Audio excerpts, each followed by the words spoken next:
Nobody in the Windermere family talked about the agreement out loud. Not at the dinner table, not on the porch at dusk, when the sky turned the color of old copper and the cattle settled into silence.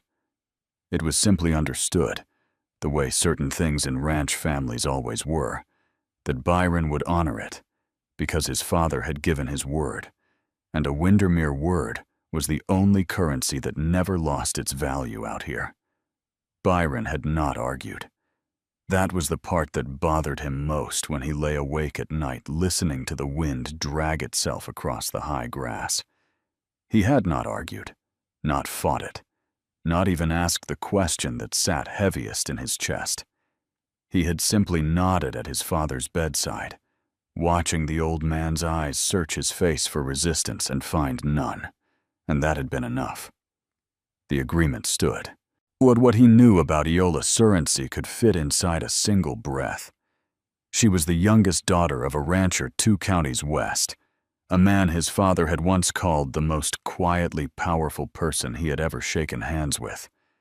Beyond that, Byron knew almost nothing. No one had offered a description. No one had volunteered her age, her temperament, her history. The only thing his father's old foreman, a leathered man named Cord, had said when Byron pressed him was this: "She's not what anyone expects." Then Cord had walked away and never elaborated. Byron had chosen to interpret that as gently as possible. He told himself it meant she was quiet, perhaps bookish, perhaps a little severe in the way some women raised on isolated ranches could be, practical to a fault, uninterested in softness.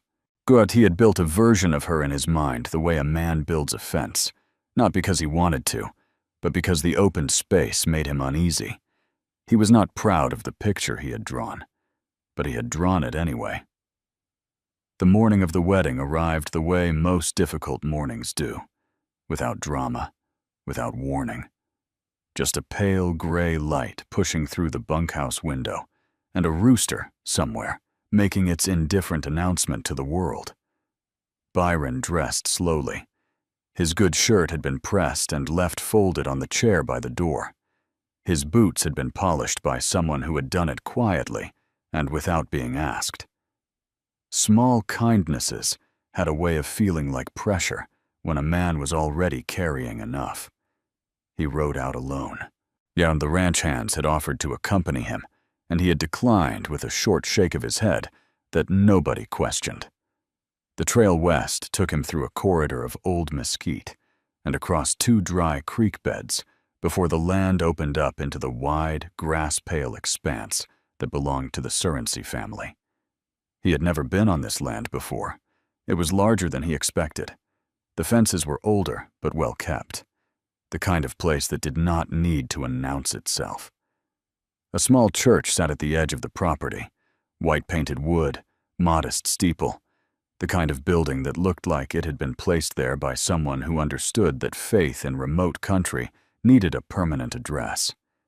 A handful of wagons were already gathered outside. Byron counted them without meaning to, which meant there were people inside who would watch whatever happened next. He had not thought about the watching.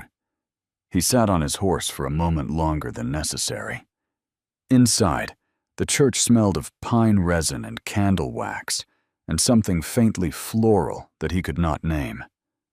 The pews held perhaps 30 people, ranch hands, neighboring families, a few older women in dark dresses who studied him with the particular attention of people who have already formed their opinions.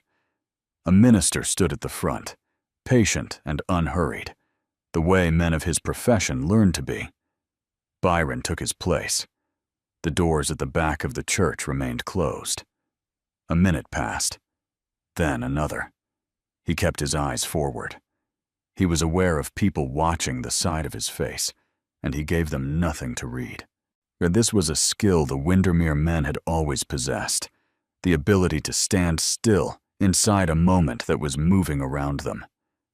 Then someone in the back pew shifted. A child whispered something. One of the older women pressed her handkerchief to her mouth in a gesture that was not quite grief and not quite surprise, but something that lived between the two. Byron heard the doors open behind him. He heard the soft, measured sound of footsteps moving up the aisle, unhurried, deliberate, carrying no apology for the silence they arrived in. He did not turn around immediately. He waited, the way his father had always told him to wait. Let the moment come to you, son. Chasing it only makes you look desperate. And then she was beside him. He turned. The veil was ivory, fine as morning mist, and it obscured everything and nothing all at once. But he could see the shape of her, tall, composed, shoulders carrying a stillness that did not come from shyness. She was looking straight ahead at the minister, not at Byron, not at the room. Just forward, as though she had already decided that whatever was about to happen, she would meet it standing upright. The minister began to speak. Byron heard perhaps one word in 5. Because he was trying to understand what he was seeing through that veil, trying to reconcile the woman standing beside him with the plain, unremarkable figure he had constructed in his mind over the past 3 months. The two images would not sit together. They refused to overlap. He told himself it was the light, the candles, the way fabric and shadow could deceive a man. And he told himself that, right up until the moment the minister nodded gently and said the words that meant it was time. Yola reached up with both hands, slowly, without hesitation, and lifted the veil. Byron Windermere, a man who had broken horses, buried his father, and never once been described as a man who lost his composure, stood in that small white church in the middle of nowhere and forgot, completely, what he had been about to say. The woman beside him was not what he expected. She was not what anyone in that room expected, judging by the silence that fell so completely that the candle flame seemed to pause with it. But what stunned Byron was not simply what he saw. It was the expression in her eyes when she looked at him for the first time. Calm, direct, and carrying something underneath that he could not name. Something that looked almost like a question she had been waiting a long time to ask. And then, very quietly, before the minister could continue, he did something no one in that church anticipated. She looked away. The reception was held on the open land behind the church, long tables set under a stretch of canvas rigged between 4 tall posts, food laid out by women who had clearly been cooking since before dawn. It should have felt celebratory. It looked the part. But there was something underneath the surface of it, a current that Byron could feel without being able to name, the way you sense a change in weather before the sky gives any indication. People were watching Iola, not rudely, not openly, but in the way that people watch someone they recognize without being certain from where, a sideways attention, and a second glance held a beat too long. Byron noticed it because he was watching her too, though he was working considerably harder to make it appear that he wasn't. She moved through the gathering with a quietness that was not timidity. She spoke when spoken to. She smiled, not the wide, performed smile of someone eager to be liked, but something smaller and more deliberate, offered selectively, and therefore meaning more when it came. She accepted a plate of food from one of the older ranch women and said something that made the woman laugh unexpectedly, then cover her mouth like she hadn't meant to. Byron stood near the far end of the table with a cup of coffee he wasn't drinking and tried to understand what was happening inside his own chest. He had married her. That was the plain fact of it. The words had been said. Well, the minister had closed his book. The small congregation had exhaled in a collective release that Byron now understood had been held for a reason. Whatever Iola Surrency, Iola Windermere now, carried with her into that church. People had been waiting to see how it would land. He still didn't know what it was. Cord appeared beside him with the particular silence of a man who had spent decades moving around livestock and had applied the same skill to human gatherings. "You all right?" Cord asked. "Fine," Byron said. Cord looked at him the way old men look at young ones when they've just said something technically accurate and entirely unconvincing. He didn't push it. He stood there a moment, watching the gathering, then said, "Her father was Edmund Surrency." Byron turned his head slightly. "Was?" Cord repeated, at confirming what the word implied. "Passed 14 months ago. Left everything to her. Every acre, every head of cattle, every account at every bank from here to the territorial capital." He paused to let that settle. "She's been running it alone since. Didn't tell anyone outside the county. Didn't ask for help. Just ran it." Byron looked across the gathering to where Iola stood, now listening patiently to an elderly man who appeared to be telling a very long story with great personal investment. "Why didn't anyone say that?" Byron asked. His voice came out quieter than he intended. Cord picked up a piece of cornbread from the table, examined it with no particular urgency. "She asked them not to." The guests began to leave as the afternoon thinned and the shadows stretched long across the grass. Wagons pulled away in ones and twos, yet the older women cleared the tables with an efficiency born of long practice. The canvas came down. The land returned slowly to its natural silence, the way it always did out here, not suddenly, but with a patience that felt almost intentional. Byron found himself alone with his wife for the first time. They stood perhaps 6 feet apart near the remnants of the gathering, the last of the daylight catching the edge of everything and making it look briefly, falsely golden. Iola had removed the veil hours ago. She wore it folded over one arm now, the ivory fabric trailing slightly, and she was looking out at the land with an expression that Byron could not fully interpret. He searched for something adequate to say, and found the options wanting. "I didn't know about your father," he said finally, "or the property. For nobody told me." She turned to look at him. "I know," she said. "I asked them not to." "Why?" She considered that for a moment, not defensively, but genuinely, as though she was deciding how much of the true answer to offer.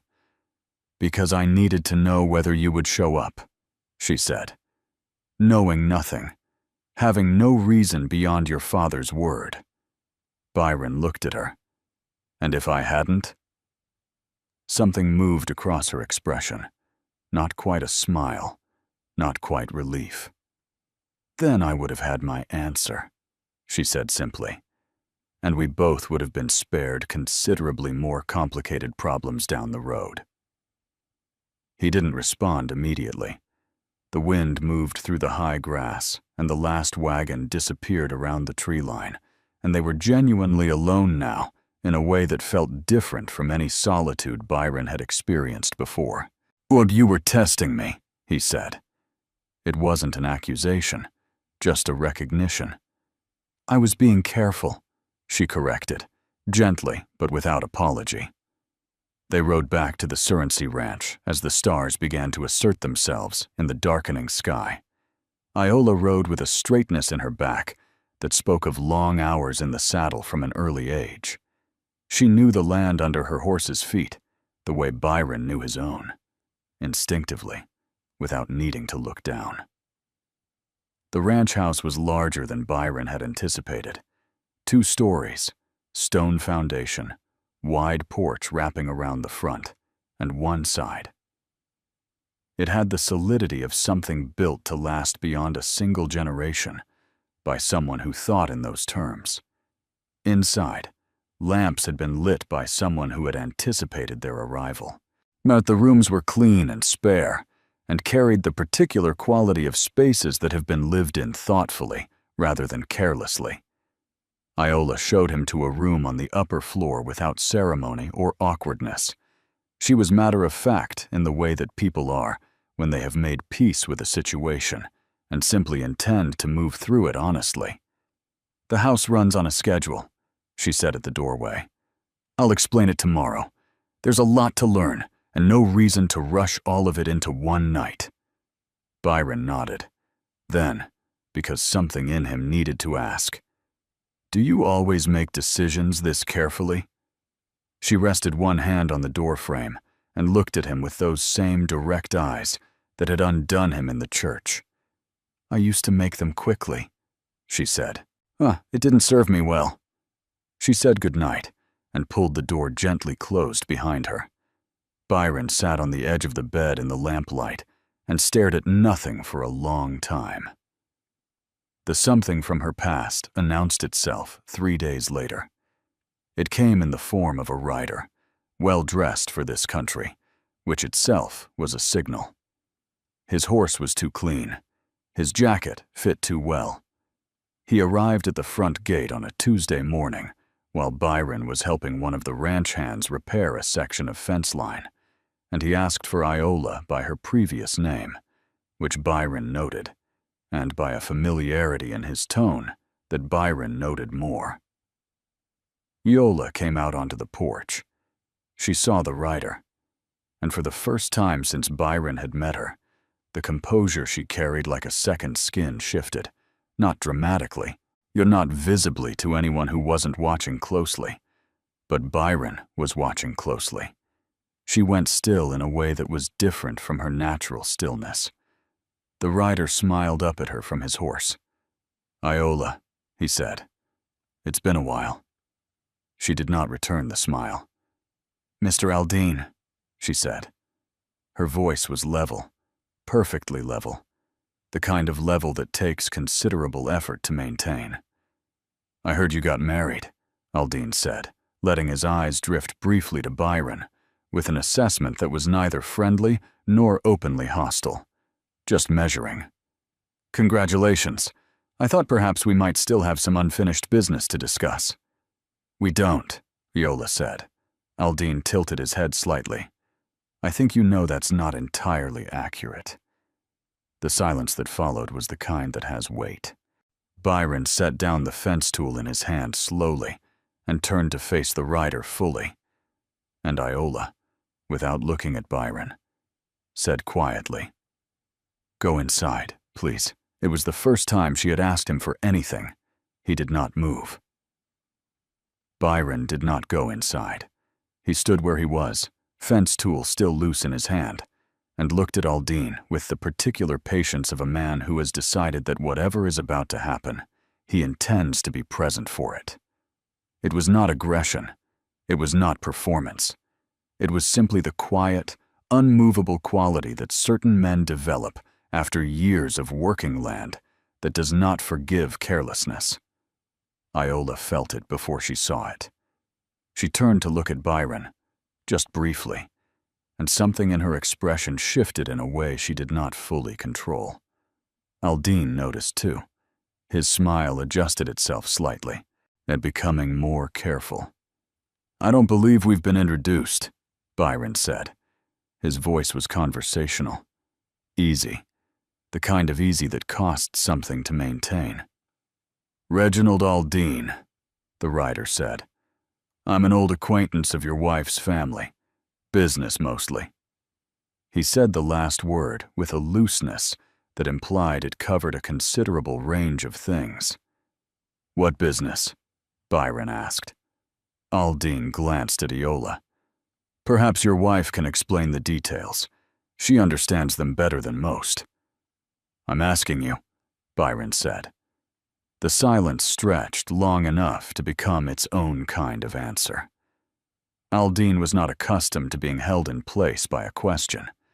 That much was readable in the slight tightening around his jaw, the way his horse shifted beneath him as though responding to a tension in the reins. Its rider wasn't aware he was applying, but he was a man who moved through rooms and conversations on his own terms, and Byron had simply declined to offer those terms. Iola stepped off the porch. "Reginald," she said quietly, coming to stand beside Byron in a positioning that was deliberate and unmistakable. "Whatever you came here to reopen, the answer is the same as when you asked it 14 months ago. Nothing has changed." "Everything has changed," Aldine said, his voice dropping its social pleasantness like a coat he no longer needed. "Your father is gone.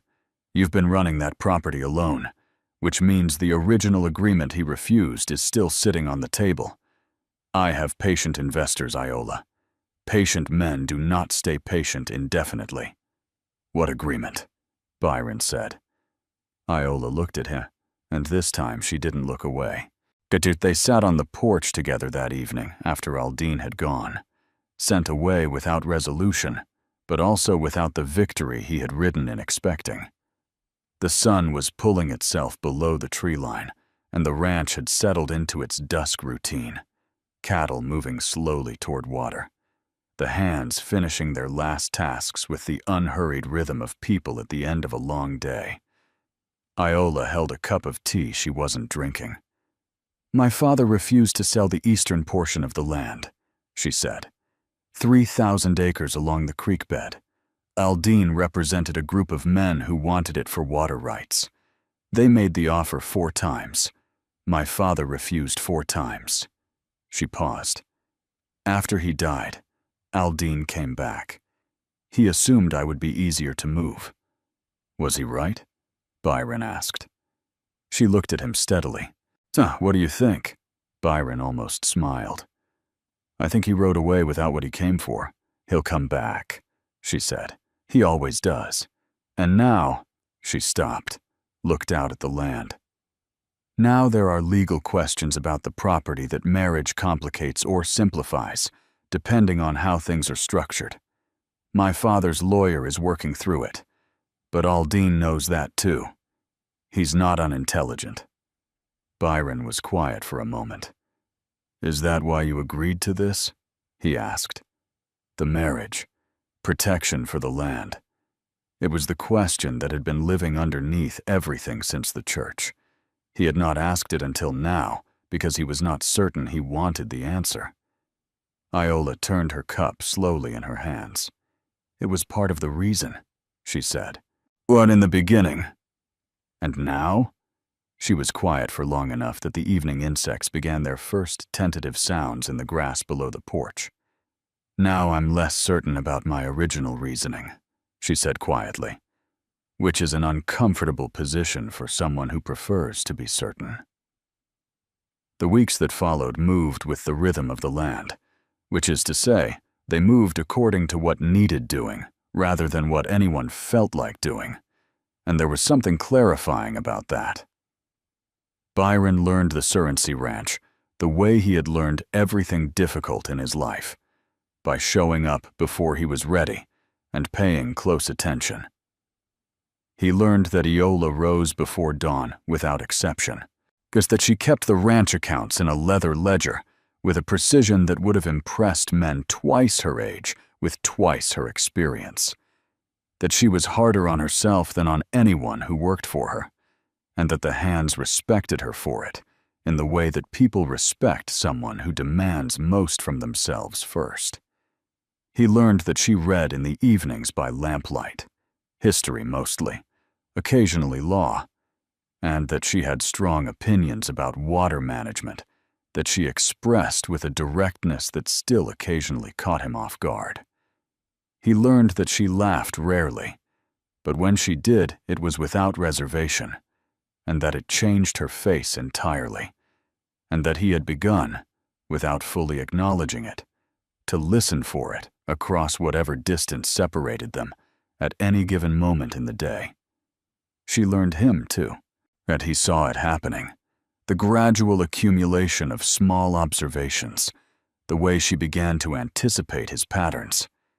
She noticed that he checked the horses last thing every night without being asked, that he fixed things quietly, without reporting that he had fixed them, that he was uncomfortable with gratitude expressed too directly, and so she learned to offer it sideways, in practical acknowledgement rather than open statement. They were two careful people learning each other in careful increments. It was slow. It was honest. It was nothing like Byron had imagined his life looking, and he had almost entirely stopped mourning the version he had imagined before. Aldine returned on a Thursday morning 6 weeks after the wedding. This time, he brought a lawyer. Byron met them at the gate. And he had known they were coming, not through any particular intelligence, but through the simple logic of knowing what kind of man Aldine was, and how that kind of man operated when patience wore through. He had spent the previous week sitting with Iola and her father's lawyer, going through every document, every deed, every recorded agreement in the Surrency ledgers. He understood the land now, at least on paper. More importantly, he understood what Aldine wanted and precisely why he could not have it. "Mr. Windermere," Aldine said from his horse, making the name sound like a question. "Mr. Aldine," Byron said. He did not step aside from the gate.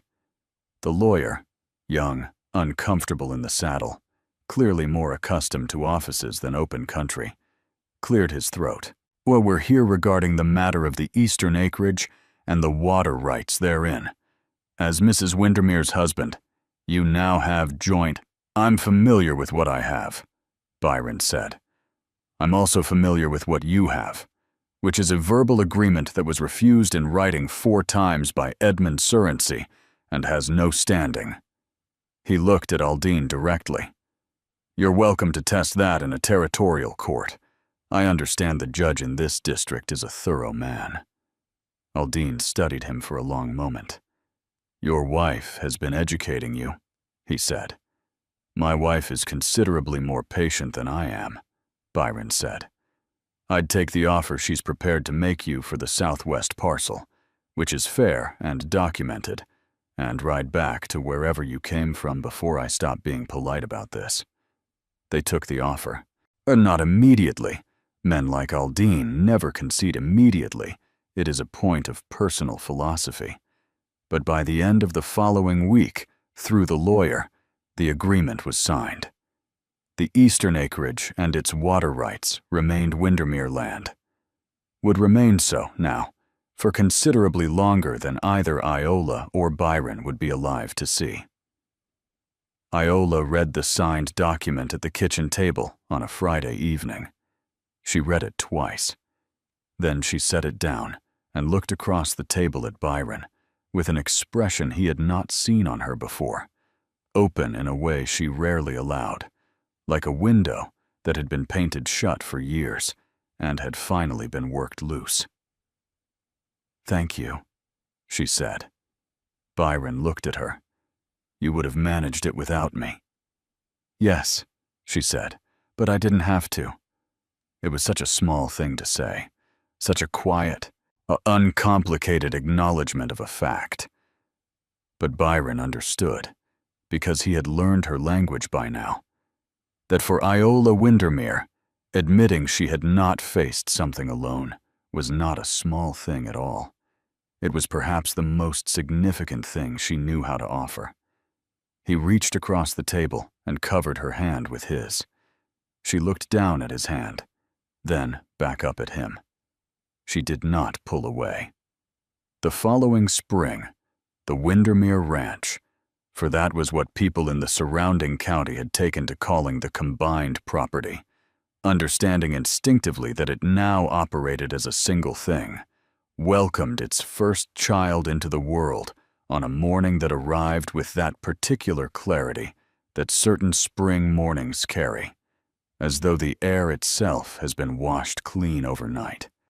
Byron sat outside the bedroom door for 4 hours and stared at the floor and did not pretend to be calm. When Cord finally opened the door and looked at him with an expression that answered every question before Byron could ask it, Byron stood up slowly, pressed one hand briefly against the old foreman's shoulder, and walked inside. Iola was exhausted in the way that redefines the word. She lay against the pillows with her hair loose and her eyes heavy, and a look on her face that Byron had never seen before. Not the composure, not the directness, not the careful measuring that had defined her from the first moment he'd seen her in that church. Just something unguarded and complete. She was holding their daughter. Byron sat beside her on the edge of the bed and looked at the small and astonishing fact of the child in her arms, and could not find a single word that was adequate. So he said nothing. He put his arm around Iola's shoulders, and she leaned into him, actually leaned, without calculation or careful positioning, just the simple human weight of someone allowing themselves to rest. And they stayed like that, while the morning light moved slowly across the floor of the room. Outside, the land stretched in every direction, every acre of it held, every fence line intact, every creek still running as it always had. The eastern pasture caught the early sun the way it always did this time of year, the grass carrying that brief, brilliant green that the summer would eventually burn back to gold. It was theirs, all of it, and more than the land, the life built on top of it, as slowly and honestly and without either of them fully anticipating where the other would fit until they already had. Byron looked at Iola. She was looking at their daughter with an expression that answered every question about who she was more completely than anything she had ever said or done in his presence. He thought about the man who had ridden west 3 seasons ago with low expectations and quiet resignation, building a picture of a stranger in his mind because the open space made him uneasy. He thought about how wrong that man had been, and he was grateful, in the particular, uncomplicated way that a man is grateful when life corrects him gently instead of harshly, that he had shown up anyway.